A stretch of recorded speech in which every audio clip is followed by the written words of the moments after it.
आप चाहते हैं कि वो हमारे मेंबर पाकिस्तान के शामिल करें वहाँ पे? डेफिनेटली।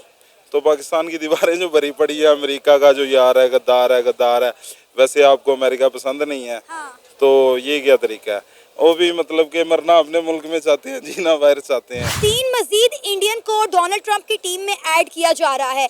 अगर हम जो बाइडेन की बात करें तो जो बाइडेन की टीम में 130 इंडियन शामिल थे। ना सिर्फ अमेरिका बल्कि पूरी दुनिया इस वक्त इंडियंस को हाथों हाथ ले रही है। अगर हम ट्रंप की ओथ सेरेमनी की बात करें तो वहाँ पे भी हमें इंडियंस का गलबा देखने को मिला। इंडिया के फॉरेन मिनिस्टर डॉक्टर जयशंकर को स्पेशली इस इवेंट के लिए इनवाइट किया गया, लेकिन पाकिस्तान को इग्नोर कर दिया गया। इसी मुद्दे पे बात करेंगे आज की इस वीडियो में कि ऐसी क्या वजह है कि पूरी दुनिया इंडियंस को हाथों हाथ ले रही है लेकिन पाकिस्तानियों को इग्नोर कर रही है। तो आइए चलिए हमारे साथ। देखे ना, 1.25 अरब है वो, 26 करोड़ है हम, तो वो तो नजर तो आएंगे। ठीक है। गिनती में ज्यादा है, तालीम में ज्यादा है, मार्केट हमसे बड़ी है, साइबर वैली है एक। ये वैसे भी ना अब वर्ल्ड वाइड जो दुनिया का इंटरेस्ट है वो इस टाइम इंडिया में ही है।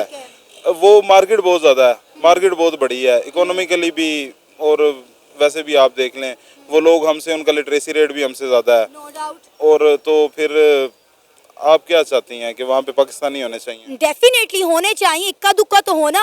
130 के 30 इंडियन है, 3 को मजीद ऐड किया जा रहा है। तो आधा मुल्क आपका इसी बात पे लगा हुआ है कि जी अमेरिका के साथ हमारे जो ताल्लुकात हैं वो अच्छे नहीं होने चाहिए। हाँ जी। अब अमेरिका का जो यार है, गद्दार है, गद्दार है, हमारी दीवारें भरी हुई हैं। हाँ, इस चीज़ से हमारी दीवारें भरी हुई हैं। ये आपके स्टांस के एंटी चला गया ना। आप अगर खुद यही बोलेंगी कि अमेरिका का जो यार है, गद्दार है, गद्दार है। पहले वो अपना जो इमरान खान साहब हैं, पाकिस्तान के डोनाल्ड ट्रंप हैं जो, हाँ। तो उन्होंने पहले अमेरिका के खिलाफ इतना भड़काया इस अवाम को। या हमारी जो नॉर्मल आप लोगों का सोच लें, ये सिर्फ वहाँ पे रहना चाहते हैं अच्छा। अमेरिका जाके। यहाँ पे काबिलियत हमें उनके लिए चाहिए ही नहीं। ठीक है। बात तो ये है ना, जब हमें अमेरिका चाहिए ही नहीं तो फिर हम क्यों अमेरिका को चाहिए होंगे। ठीक है। बात तो ये है ना, जब हमें वो अच्छे नहीं लगते, हमारे से उनका सफीर बर्दाश्त नहीं हुआ। ठीक है। ठीक है। तो खान आप साहब को उनका अब सफीर कह रहे हैं। हम लोग क्यों कह रहे हैं, हम लोग क्यों कह रहे हैं कि हम उनके कैपेबल में क्यों नहीं। नहीं तो सर मुझे ये बताएं ना, फिर अमेरिका से एड क्यों लेते हैं हम? अमेरिका से एड क्यों लेते हैं? अगर अमेरिका पसंद नहीं है तो अमेरिका से एड क्यों लेते हैं? क्यों अमेरिका के टुकड़ों पे पलते हैं हम?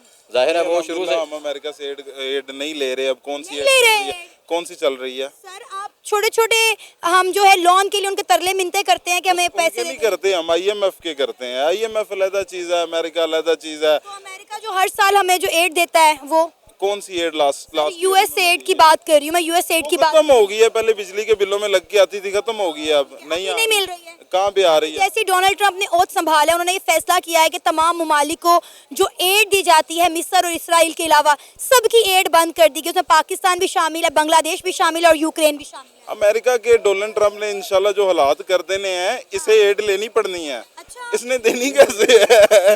ये अल्हम्दुलिल्लाह पाकिस्तान तो ना मंगेगा, टेंशन ना लो। आपको क्यों ऐसा लग रहा है? आप इंशाल्लाह देखेंगे, मार्केट आपको बताएगी जो डॉलर ने क्राइसिस फेस करने हैं, आपको भी पता चल जाना है। सर अभी रिसेंटली आप देखिए कि डोनाल्ड ट्रंप की ओथ सेरेमनी में इंडिया के foreign affair minister doctor Jaishankar को बकायदा टिकट देकर बुलाया गया, लेकिन पाकिस्तान से किसी को इनवाइट नहीं किया गया। मोहसिन नकवी साहब गए हैं, बिलावल भुट्टो जरदारी साहब गए, वो भी 105 मिलियन रुपीस की टिकट अपने पल्ले से खरीद के गए हैं। अच्छा, नहीं, बेसिकली बात ये है ना कि आप इस चीज़ को समझें कि डोनाल्ड ट्रंप का पाकिस्तान में फेवरेट कौन है? नून लीग तो नहीं है, जाहिर सी बात है। ठीक है, उसका जो बंदा है वो आपने अंदर किया हुआ है, तो वो फिर आपको बुलाएगा तो नहीं। वो है अपना, जो डोनाल्ड ट्रंप है वो दूसरा इमरान खान है। अच्छा। हाँ, अमेरिका के लिए, और इंशाल्लाह साबित भी होगा। इसलिए आपको लगता है कि अमेरिका का भट्टा बैठ जाएगा? नहीं, इंशाल्लाह अमेरिका ने एक टाइम आना है, उसने क्राइसिस फेस करने हैं। उसकी इकोनॉमी किस चीज़ ने स्टेबल की हुई है? अमेरिका क्या बहुत बड़ा एक एग्रीकल्चर पे बेस्ड कंट्री है, या बहुत बड़ी उसकी इंडस्ट्री है। अब उसकी मतलब मुझे ये बताए ना, इकोनॉमिकली अमेरिका को क्या चीज़ सपोर्ट करती है जो उसकी अपनी है? क्या चीज़ सपोर्ट करती है, आप बताएं मुझे। की करेंसी है जिसके नीचे हम दबे पड़े हैं। करेंसी उसकी क्या है? करेंसी असल बात ये उससे जो ज़्यादा करेंसी है वो तो मैं कहता हूँ कि अपने ये जो है अपने खलीज फारस के मुल्क हैं, उनकी करेंसी उससे ज़्यादा है। उनसे आपने माल तो नहीं लिया हुआ ना, उनसे आपने माल तो नहीं लिया हुआ ना। आपने जिससे पैसे हर बंदे को लिया, आपने जिससे लिया ना उसकी करेंसी आपको ज़्यादा लगनी है। अच्छा। नहीं, हमने हर एक से लिया हुआ अल्हम्दुलिल्लाह। सर मुझे ये बताएं, हमें तो ये तोते की तरह रटवाया जा रहा था कि डोनाल्ड ट्रंप की गवर्नमेंट आएगी तो पाकिस्तान और अमेरिका के ताल्लुकात में बेहतरी आएगी, लेकिन आप तो डोनाल्ड ट्रंप से काफ़ी मायूस नज़र आ रहे हैं। नहीं, मायूस मैंने क्यों, अल्हम्दुलिल्लाह होना है। क्योंकि आपने क्या वो दूसरा इमरान खान है, अमेरिका का बेड़ा गर्क कर देगा। तो अमेरिका का बेड़ा गर्क हो जाए, इसमें मेरी मायूसी या मैं मायूस क्यों होऊंगा? मेरे घर पक रही है, मेरा कारोबार चल रहा है, मुझे क्या चाहिए? अमेरिका कल डूबना है, आज डूब जाए, एक और वर्ल्ड वार शुरू हो जाए, मुझे क्या उससे आप लगे? चाहते हैं अमेरिका के साथ पाकिस्तान के ताल्लुकात में बेहतरी आए? नहीं, अमेरिका के साथ हमें पाकिस्तान को ताल्लुकात बेहतर करने की ज़रूरत कोई नहीं है। हमें अपने रीजन पे वर्क करना चाहिए। हमें रशिया के साथ और चाइना के साथ खड़े होना चाहिए। ये कल के आने वाले वक्त की जो कम्युनिज्म है, हमें इसे सपोर्ट करना चाहिए। चाइना कौन सा पाकिस्तान का मुखलिस है? वो भी तो अपने मफाद के लिए पाकिस्तान में इन्वेस्ट कर रहा है, अपना मतलब देखते हैं। हाँ हाँ हाँ हाँ, बंदों की दोस्ती में और मुल्कों की दोस्ती में फ़र्क होता है। मुल्क अपने मफाद को देखते हैं, अपनी कौम के मफाद को देखते हैं। ये ऐसे नहीं होता कि हमें मफाद नहीं है। हमें चाइना से मफाद है तो हम भी उसके साथ हैं। जब हमें उनसे डज लगेगा तो हम भी उनके खिलाफ हो जाएंगे। आप क्या कहना चाहेंगे? यार सबसे बड़ी बात पता क्या है, अमेरिका से मुखालफत की। अमेरिका से मुखालफत की सबसे बड़ी बात यह है कि जो हमारे फ़लस्तीन भाइयों पे हो रहा है, ये जुल्म सितम हो रहा है, अमेरिका ने क्या उसके बारे में बात उठाई है? हमें मेरे ख्याल में इन चीज़ों को फोकस करके ना, इसलिए अमेरिका से नफरत है, ना कि हमें अमेरिका से क्या, हम और भी गोरे हैं ना, गोरे तो और भी हैं, अमेरिका में तो नहीं है ना, ठीक है, और भी गोरे हैं। मैम एक्चुअली यहूदी लाबी है, आप समझते हैं मुस्लिम उम्मा का जो है ना वो तो इत्तेहाद ही नहीं है। तो मुस्लिम जो लोग हैं वो आपस में ही लड़ रहे हैं। उन्होंने अपना जो है ना इत्तेफाक के राय पैदा किया हुआ यहूदी लाबी ने। आप इसराइल को देख लें, फ़लस्तीन पे जो मज़ालम उठ रहे हैं उन पे भी कोई आवाज़ नहीं उठा रहा। एक सऊदी अरेबिया है वाहिद मुल्क जहाँ पे जो है ना थोड़ा सा मुस्लिम उम्मा का रुझान है, और डोनाल्ड ट्रंप पहला विजिट भी देखेंगे वो सऊदी अरेबिया का ही करेंगे। और दूसरा इंडिया का? हाँ, दूसरा इंडिया का, और इसमें अभी कुछ शक आपको पता है कि मुतवक्को है कि फरवरी में डोनाल्ड ट्रंप जो है वो वाशिंगटन डीसी के अंदर जो है नरेंद्र मोदी से 1-on-1 मुलाकात भी करने जा रहे हैं। ये बिल्कुल ठीक है, वो बिल्कुल करेंगे क्योंकि उनके मफाद जो है ना वो इंडिया के साथ है। पाकिस्तान दूसरे ग्रुप में है, चाइना, रशिया, तो वो प्रायोरिटी इंडिया ही रहेगा उनकी जो है ना। लेकिन सर हम कब तक ये बात करते रहेंगे हिंदू लॉबी या यहूदी लॉबी? अगर वाकई में ऐसी लॉबीज बनती हैं तो फिर हम अपनी लॉबी क्यों नहीं बना लेते ना? मुस्लिम उम्मा में यूनाइटी नहीं है ना, यूनाइटेड नहीं है। असल में मसला ही सिर्फ यही है कि इनका कोई प्लेटफॉर्म ही नहीं है। तो सर ये हमारा कसूर है ना? हमारा कसूर है। मुस्लिम उम्मा अगर यूनाइटेड हो जाएगी, अपना प्लेटफॉर्म बना लेगी, तो ये मसाइल जो है ना ऑटोमेटिक ख़त्म हो जाएंगे। सर आप देखें कि अब जितनी भी मल्टीनेशनल कंपनी हैं, हम गूगल, माइक्रोसॉफ्ट, अडोब की बात करें, हम ट्विटर की बात करें, हम यूट्यूब की बात करें, तमाम के सीईओज इंडियन हैं। लेकिन सर हम इस चीज़ को झुटला नहीं सकते कि इंडियंस जो हैं उनमें काबिलियत है आगे बढ़ने की, लिहाजा दुनिया जो है वो इंडिया को और इंडियंस को प्रेफर करती है पाकिस्तानियों पर। नहीं, मुसलमानों में भी बड़ी कैपेबिलिटी है लेकिन यूनिटी नहीं है। ये असल मसला यूनाइटेड होना, मुस्लिम उम्मा का यूनाइटेड नहीं है। हाँ। जो यहूदी लाबी है और ये देखेंगे तो ये सारे यूनाइटेड हैं और एक ही उनका जो है ना सिस्टम एक है। सर इस वक्त जो दुनिया है ना वो मफादात के ऊपर चल रही है कि एक मुल्क को दूसरे मुल्क के साथ क्या मफाद है। अभी मैंने रिसेंटली आपको बताया कि इंडिया के अंदर जो है वो 76 रिपब्लिक डे सेलिब्रेट किया गया। उन्होंने इंडोनेशिया के प्रेसिडेंट को इनवाइट किया कि आप हमारे मुल्क में आए, हालांकि उनकी कमिटमेंट थी हमारे साथ, वो हमारे मुल्क में नहीं आए, उन्होंने इंडिया को जो है वो प्रेफरेंस दी। तो आप देख सकते हैं कि इस्लामी ममालिक जो है वो हमें छोड़कर इंडिया की तरफ जा रहे हैं। क्यों? क्योंकि उन्हें पता है कि इंडिया के साथ हमारी बिलियन ऑफ डॉलर की ट्रेड है जिसको वो नज़रअंदाज नहीं कर सकते और पाकिस्तान इनको कुछ नहीं दे सकता। पाकिस्तान की मशीयत बड़ी कमज़ोर है, हमारी सियासी हालात ठीक नहीं है, हमारे लोग यूनाइटेड नहीं हैं, हमारे मुस्लिम उम्मा के साथ रसाई नहीं है। बहुत सारे मसाइल हैं जो हम लोग पीछे रह रहे हैं ना। हम सबसे पहले तो अपनी मशीयत को ठीक करेंगे तो आगे निकलेंगे। सर मशीयत के साथ साथ हमें एजुकेशन के निज़ाम को बेहतर करने की ज़रूरत है। हमें अपने यूथ को जो है वो स्किलफुल एजुकेशन देने की ज़रूरत है और हमें इन्हें बताने की ज़रूरत है कि अपने काम को ईमानदारी के साथ और लॉयल्टी के साथ करें। डेफिनेटली ज़रूरत है, बिल्कुल ज़रूरत है। एजुकेशन की तो बहुत ज़्यादा कमी है ना हमारे मुल्क में। क्योंकि अब देखें ना कि दुनिया जो है वो इंडियंस पे ट्रस्ट करती है, यहूदियों पे ट्रस्ट करती है, लेकिन पाकिस्तानियों पे ट्रस्ट नहीं करती, मुसलमान पे ट्रस्ट नहीं करती। इस वक्त पूरी दुनिया में इस्लामोफोबिया आप देखें पाया जा रहा है। लोग खौफजदा हो गए हैं हमारे मज़हब को लेके। हालांकि आप यकीन करें इतना प्यार करने वाला मज़हब है हमारा। मुसलमानों ने ही तो सब कुछ सीखा तो दीन से ही है। यहूदी भी जो है ना वो कुरान मजीद से सीख रहे हैं और अपने वादे पूरे कर रहे हैं। हम लोग कुरान पढ़ते हैं उस पर अमल नहीं करते। जब हम अमल नहीं करेंगे, अपने वादे पूरे नहीं करेंगे, तो आगे कैसे निकलेंगे? पहले तो जो भाई ने बात की यूनिटी की कि एक बड़ा एक जो है मुसलमानों में यूनिटी नहीं है, क्योंकि किसी न किसी लीडर को या किसी न किसी बंदे को आगे आना होगा। एंड जो यहाँ पे आगे आता है इस्लामोफोबिया के खिलाफ बात करता है, उसको ये साइडलाइन कर देते हैं। बिल्कुल ऐसा ही है। तो यही वजह है हमारे पस्ती की और हमारे पीछे रहने की। और दूसरी बात आपने बात की कि आईटी इंडस्ट्री में इंडिया वैसे ही बहुत आगे। अगर गूगल में उनका सीईओ लगा हुआ है या कहीं भी उनका कोई टॉप मैनेजमेंट में बैठा हुआ है इंडियन अमेरिका में या कहीं सी मुल्क में, तो वो उनकी काबिलियत की वजह से। बिकॉज आईटी यूके को जो लीड कर रहे हैं वो भी इंडियन ओरिजिन से बिलोंग करते हैं ना? बिल्कुल, कि एक तो इंडिया की पॉपुलेशन है, दूसरा इंडिया ने अपनी एजुकेशन पे काम किया है, इंडिया ने अपनी आईटी पे बहुत काम किया है। आपको पता है कि इंडिया के आईटी स्पेशलिस्ट जो है वो पूरी दुनिया में बैठे हुए हैं इस वक्त। एंड उसकी वजह यही है कि वो अपने एजुकेशन पे काम करते हैं। तो सर आपको क्या लगता है कि किस तरह इंटरनेशनली हम पाकिस्तान का मेयार बेहतर कर सकते हैं, पाकिस्तान की रेपुटेशन बेहतर कर सकते हैं? देखिए, सबसे पहले तो अपने मुल्क के अपने अंदरूनी हालात हमें ठीक करने होंगे। आपस में जो झगड़े हैं, सब पॉलिटिशियंस जो हैं उनके आपस में झगड़े हैं, जो भी चीज़ें हैं वो सारे मफादात जो उनके अपने पर्सनल मफादात हैं उनको ख़त्म करके म्यूचुअली एक मुल्क के लिए सोचना होगा, कौम के लिए सोचना होगा। पहले तो वो अगर ये सोचेंगे तो उसके बाद ही वो आगे बढ़ेंगे ना, उसके बाद ही वो अपने आप को हाईलाइट कर सकेंगे दुनिया में। तो जब तक ये चीज़ें सही नहीं होंगी तो कुछ भी नहीं हो सकता। तो सर ये जो धड़ाधड़ दुनिया इंडियंस को हाथों हाथ ले रही है, इस पर आप क्या कहना चाहेंगे? देखिए, इंडिया से हमारा कोई कंपटीशन नहीं है। अगर हम ये कहें कि यार इंडिया से हम मुकाबला करेंगे, कोई मुकाबला नहीं है। इंडिया हमसे बहुत आगे है, हम उससे 20-30 साल पीछे रह गए।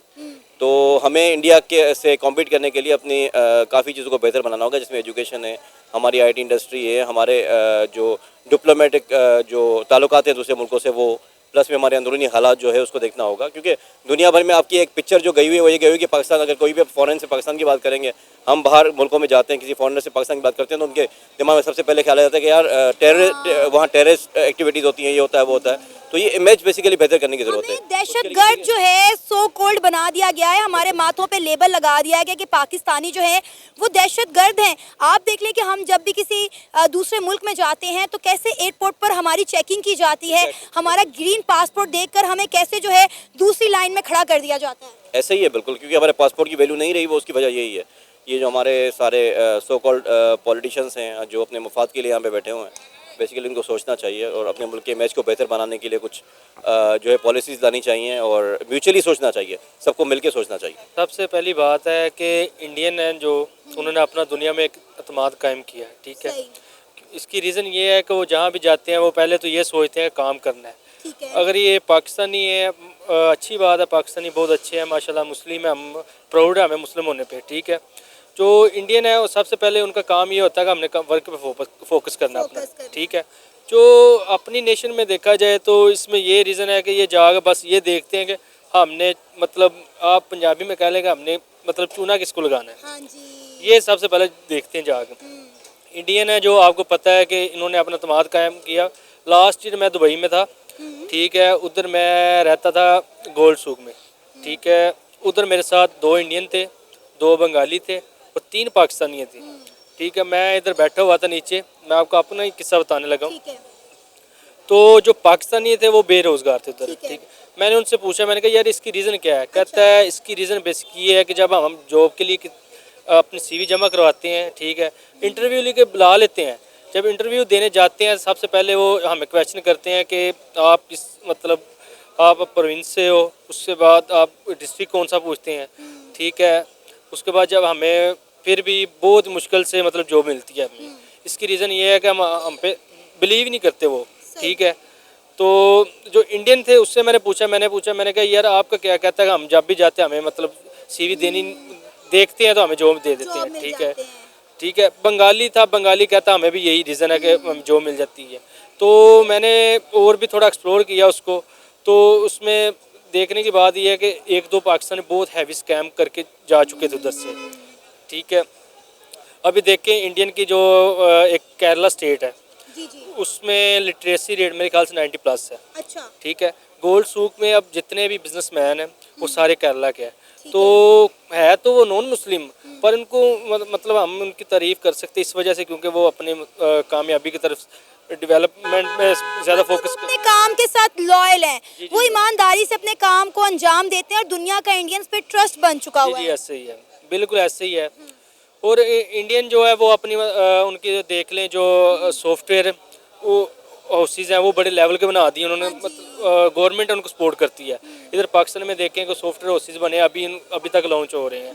वो आई थिंक मेरे ख्याल से 10 ईयर्स पीछे जाया जाए तो इंडियन जो बहुत आगे चला जाए, कुछ सॉफ्टवेयर के मतलब ऐसी जो भी इंडस्ट्री थी उस लिहाज से बहुत आगे जा चुका है। सर देखिए मसला भला क्या है कि एक तो इंडिया एजुकेशन के निज़ाम में हमसे बहुत आगे है, दूसरा वो अपनी यूथ को जो है स्किलफुल एजुकेशन देता है। आप देखें ना कि पाकिस्तान में रट्टा सिस्टम है, हमारे यहाँ पे लोग जो हैं वो 16-16 जुमातें पढ़ के भी जो है उनको इंटर्नशिप करनी पड़ती है किसी भी नौकरी पर लगने के लिए। मतलब उनकी डिग्री उनके लिए फ़ायदेमंद तब तक साबित नहीं होगी जब तक वो इंटर्नशिप नहीं करेंगे। मैं बताता हूँ, पाकिस्तान में 2 किस्म की स्टडी की जाती हैं, ठीक है। एक हसूल इल्म, एक हसूल दौलत। जो पाकिस्तानी ये ज़्यादा फोकस करते हैं हसूल दौलत, अच्छा, ठीक है। हसूल दौलत का मतलब होता है जो पैसे के लिए स्टडी की जाए, ठीक है। हसूल इल्म के लिए इधर कोई स्टडी नहीं करता। अभी ये देखें जो भी जॉब करते हैं, ठीक है, वो ये सोचते हैं कि हमने जॉब करनी है, पैसा कमाना है। ये नहीं सोचते कि हमने स्किल कैसे अपनी बाव करनी, स्किल को कैसे इम्प्रूव करना है, ठीक है। पाकिस्तानी है जो सबसे पहले जो हमें कंसेप्ट दिया जाता है कि हम मैट्रिक जब करते हैं उसके बाद कहते हैं कि एफएससी की जाए, ठीक है। ये नहीं बताते कि एफएससी के साथ कुछ स्किल भी इम्प्रूव किया जाए, ठीक है। जैसे कि मैं स्टडी कर रहा हूँ, मुझे चाहिए कि स्टडी के साथ साथ कोई ना कोई स्किल हो ताकि मैं यूज़ कर सकूँ। सर आप देखें ना कि पूरी दुनिया इंडियंस को हाथों हाथ ले रही है, पाकिस्तानियों को कोई पूछ नहीं रहा। मैं अपने पहले भी कई प्रोग्राम में ये बता चुकी हूँ कि जर्मनी ने 90,000 एनुअली वीज़ाज अनाउंस किए हैं इंडियंस के लिए, स्किलफुल इंडियंस के लिए। उन्होंने कहा है कि आप आएँ, हमारे मुल्क में आके काम करें, हमारे मुल्क को जो है वो सर्व करें। और अब आप देखें कि आपको पता होगा, पिछले दिनों आपने खबर सुनी होगी कि इंडियंस दुनिया में नंबर 1 पर हैं कि वो पूरी दुनिया से रेमिडेंस कलेक्ट करके जो है अपने मुल्क को भेजते हैं, ठीक है। और आप देखें कि कई ममालिक में गेट आउट पाकिस्तानी की कैंपेन चल रही है, हमें वीज़ाज ही नहीं दिए जा रहे, हमें यूएई वीज़ा नहीं दे रहा। यूएई वीज़ा इस वजह से नहीं दे रहा ना, उधर जाकर ये देखें कि पासपोर्ट एक बनाते हैं, ठीक है। एक आम बंदा इधर देख लें, कोई इधर मार्केट में बैठे हुए बेकारी हमारे जैसे पाकिस्तानी जो स्कैमर, वो सबसे पहले तो उनका वीज़ा लगवाएंगे, दुबई जाके उनकी कंपनी ओपन करेंगे सबसे पहले, उधर से लोन रिसीव करेंगे। अब बेचारा बेकारी है, उसको ना तो स्किल का पता, ना कोई वीज़े का, ना कैसे मतलब प्रूव करवाना अपना जो भी है लोन वगैरह। हमारे पाकिस्तानी जो इधर से उठाते हैं बंदे को, उधर लोन इम्प्रूव कराते हैं, ठीक है, उधर जाकर फिर स्कैम कर देते हैं। इस वजह से पाकिस्तान की स्ट्रीट खराब। अब आप ये देखें कि हमने ही सोचा था कि डोनाल्ड ट्रंप की गवर्नमेंट आएगी तो इंडिया और अमेरिका के ताल्लुकात में बेहतरी होगी, हमें तो तोते की तरह ये रटाया जा रहा था, ये बताया जा रहा था। लेकिन आप देखें कि यहाँ पे तो हमें इंडिया और अमेरिका के ताल्लुकात मजीद मजबूत होते हुए नजर आ रहे हैं। वो तो होने ही होने थे। इंडियन जो है, अमेरिकन जो है, इंडिया में देखें वो एलन मस्क की देख लें, ठीक है, वो अपना मतलब वो टेस्ला की सोच रहा है, ठीक है, ठीक है। बिल गेट्स है, वो विजिट कर चुका है पाकिस्तान में, मेरे ख्याल से एक बार ही आया बिल गेट्स, ठीक है। बिल गेट्स अभी पोलियो पे वर्क कर रहा है। पाकिस्तानी हर मंथ उसे पोलियो के बजट इतना ले लेते हैं कि हालांकि कहना नहीं चाहिए, बाकी पोलियो का आप अगर सर्च करें थोड़ा पोलियो के बारे में, बिल गेट्स भी वर्क कर रहा है ना अपनी फाउंडेशन के साथ। पाकिस्तानी हर मंथ उससे बजट लेते हैं कि हमारा पोलियो का ये है वो है। अब बंदा करे तो करे क्या। बिल गेट्स लास्ट ईयर देखे आप, वो आया था इंडिया एक्सप्लोर करके गया है, ठीक है। इसके बाद ये पाकिस्तान में शायद मुझे नहीं मालूम कि बिल गेट्स 1-2 बार ही आया हो, इससे ज़्यादा बार नहीं आया हो, ठीक है। पाकिस्तान में तो कोई भी आना पसंद नहीं करता। हमारे मुल्क के जो हालात हो गए हैं, अभी रिसेंटली इंडोनेशिया के प्रेसिडेंट ने आना था, उन्होंने भी हमें जो है वो झंडी दिखा दी कि भाई हमने नहीं आना और वो इंडिया चले गए। ऐसे ही है ना। अब और भी कंट्री के आप कुछ, हमारी कोई गवर्नमेंट ही ऐसी है कि ऐसा कोई मैनेज नहीं कर सकती कि बंदा आए, ठीक है। एक होता है बंदा प्रोटोकॉल ही ऐसा दे बंदे को, प्रोटोकॉल के बंदा इधर आए, इधर अच्छा फील करे। इधर जब आता है बंदा, सबसे पहले तो उससे ये बात की जाती है कि हमारा मार्कअप कितना मिलेगा, ठीक है, ठीक है। जब बंदे से ये बात की जाए तो बंदा खुद ही कहता है कि ये खुद सोच रहा है तो हमारे साथ बाद में क्या करेगा, ठीक है। अभी ये देखें आईफोन का जो बना है एप्पल स्टोर इंडिया में लास्ट ईयर, ठीक है सर 2 स्टोर ना, मैं उसकी रीज़न बताता हूँ ना। उन्होंने चाइना में पहले बनाया अपना एप्पल स्टोर, ठीक है। उसके बाद चाइना में बनाने के बाद उन्होंने ये देखा कि चाइना अगर हमें कुछ ना कुछ गड़बड़ होती है तो हमें एशिया की कोई ऐसी कंट्री ढूंढनी चाहिए जिधर हमारा सेकंड होम हो, ठीक है। उसमें पाकिस्तान भी था, इंडिया भी था, श्रीलंका भी था, ठीक है। उन्होंने सब एक्सप्लोर किए हैं कि हमारा मतलब सेफ किधर है एप्पल स्टोर, ठीक है। उनको जो सिक्योर लगा है, जो भी सिक्योर लगा कंट्री, उन्होंने इधर एप्पल स्टोर अपना ओपन कर दिया। उन्हें इंडिया सिक्योर लगा इनको इंडिया में अपना ओपन कर दिया एप्पल स्टोर। उसकी रीज़न यही है कि इंडियन पता है आपको, उधर हम सिक्योर हैं। सर आप देखेंगे यहाँ पाकिस्तान में अगर कोई भी जलसा या जुलूस निकलता है या कोई भी हालात ख़राब होते हैं तो यहाँ पे तो ऑडी के शोरूम को नहीं छोड़ा जाता। जी जी, ये तो बस एक, ये तो हमारे निज़ाम ही ऐसा बना दिया गया है ना, ठीक है, ये तो हमें खुद सही करना है ना। ये निज़ाम ही ऐसा बना दिया है कि हम प्रोटेस्ट पे जाते हैं तो हमें डंडे सोटे ऐसे मार, अभी ये देख लें आप, जो अभी रिसेंटली इलेक्शन हुए हैं, यूएसए के हुए हैं ना इलेक्शन, अभी देखे कोई ऐसा प्रोटेस्ट हो जिसमें कोई डंडे शंडे कोई भी ऐसा हो, कोई आपको देखने में नज़र आएगा, कोई मतलब जलसे जुलूस हो रहे हैं, जलसे हुए हैं, बड़े पीसफुल हुए हैं, जिसमें डोनाल्ड ट्रंप खुद गया, उसने स्पीच की है, इलॉन मस्क ने की है, कोई ऐसा हमें कोई दिखने को नज़र नहीं आया कि इधर इलेक्शन हो रहे हैं। ऐसे ही हो रहा था जैसे कोई मतलब अपना कोई सिंगर अपनी कोई एडवर्टीजमेंट कर रहा है, ऐसी कंपेन हो रही थी यूएसए का। बहुत बड़ी स्टेट है यूएसए की, कितनी स्टेट्स हैं उनकी।